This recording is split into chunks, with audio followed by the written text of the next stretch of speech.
Traffic जाममुळे गंभीर रुग्णाच्या अँब्युलन्सला अडथळा, नागरिकांमध्ये संतापाची लाट। बार्शी 18 जानेवारी 2025 बार्शी शहरात जानेवारी 18 रोजी संध्याकाळी 8 वाजता एक गंभीर घटना घडली।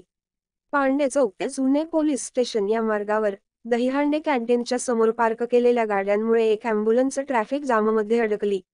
अँब्युलन्समध्ये असलेला गंभीर रुग्ण उपचारासाठी जात असताना वाहतूक जाममुळे उपचार घेण्याच्या वेळेत विलंब झाला। या घटनेमुळे नागरिकांमध्ये संतापाची लाट उमटली आहे। स्थानिक नागरिकांनी यावर त्वरित कारवाई करण्याची मागणी केली आहे।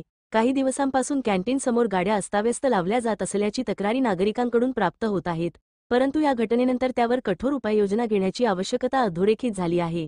नागरिकांची मागणी आहे की पोलिसांनी याबाबत तातडीने कडक कारवाई केली पाहिजे, जेणेकरून भविष्यात अशा प्रकारच्या समस्यांना सामोरे जावे लागू नये।